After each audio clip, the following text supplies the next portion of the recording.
በመድረኩ ንግግር ያደረጉት የደቡብ ኢትዮጵያ ክልል የመንግስት ረዳት ተጠሪና የብልጽግና ፓርቲ ቅርንጫፍ ጽሕፈት ቤት የፖለቲካ ህዝብ ግንኙነት ዘርፍ ኃላፊ አቶ ንጋቱ ዳንሳ ሰላምን በማጽናትና የጋራ አንድነትን በማጠናከር በልማቱ ሁሉም የበኩሉን ሚና እንዲጫወት አቶ ንጋቱ አሳስበዋል። 15 የሚበልጡ የተለያየ ብሔር ብሔረሰቦችና ኢትዮጵያውያን አንድ ላይ አቅፎ የሚኖር ዞን ይህን ብዙሃነትን እንደ ጸጋ ተቀብሎ የተለያዩ ፍላጎቶችን በዲሞክራሲያዊና በህጋዊ መንገድ ያስተናገደ ሁላችንም የበኩላችን የማይተካ ሚና እንደምንጫወት እጅግ በጣም ባለሙሉ ተስፋ ነኝ።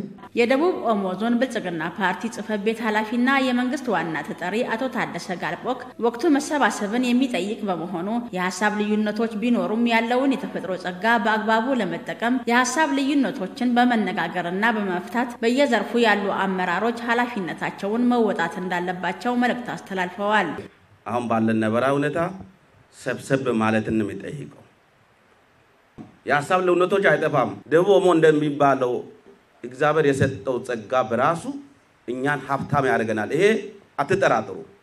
ሰብሰብ እንበል። አንድ ሁለተኛ ተጽዕኖ ደግሞ መፍጠር የምንችለው ስንሰባሰብ ነው፣ ስንደመር ነው። ልዩነቶች ይኖራሉ። የሐሳብ ልዩነቶች ደግሞ እኛን የሚያራርቁን ሳይሆን ቀረብ ብለን መጠያየቅ፣ መደጋገፍ፣ መረዳዳት ከዛ በኋላ ችግሮችን መፍታት የሚችል ልክ የደቡብ ኦሞ ዞን አስተዳዳሪ አቶ ማዕከል ማሊኮ በበኩላቸው ከማህበረሰቡ የሚነሱ የተለያዩ የልማት ጥያቄዎች በመኖራቸው የህዝቡን ጥያቄ በአግባቡ ለመመለስ የቅድ አካል አድርጎ መስራት እንደሚገባ ገልጸዋል።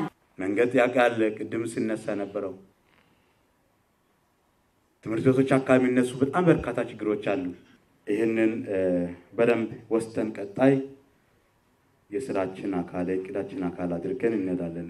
የውይይቱ ተሳታፊዎችም የዞኑን አንድነት የሚያጠናክሩ የሰላምና የልማት ሐሳቦች አንስተው ውይይት መደረጉ የሚበረታታ በመሆኑ የዞኑን ህዝብ የልማት ተጠቃሚነት ለማረጋገጥ በየደረጃው ያለው ምሁራን መደማመጥና ተክቶ ሙያዊ ኃላፊነታቸውን ከውይይቱ በኋላ መወጣት እንደሚጠበቅ አስተያየታቸውን ሰጥተዋል።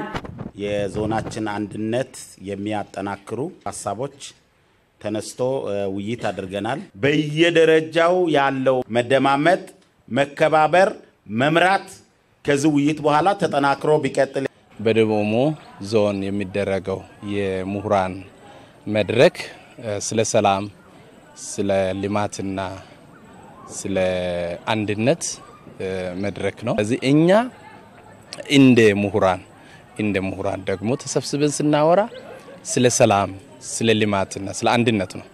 ሀገራችን ወደ ከፍተኛ ወደ ብልጽግና እንድትለማ ደቡብ ኦሞ ዞንን ህዝቡን ከጨለማ ከድንቁርና አውጥተን ወደ ተሻለ ሁኔታ እንዲመጡ ህዝቡ እንዲማር ልማትን እንዲያገኝ ነው ዋና ዓላማችን። ይሄ ደግሞ ማድረግ ትልቅ ነገር ስለሆነ የተደረገው ምክክር እጅግ የሚያስደንቅ ነው። በውይይቱ ወቅት የተለያዩ ሐሳቦችና አስተያየቶች ተነስተው በመድረኩ መሪዎች ምላሽና ማብራሪያ ተሰጥቶባቸዋል።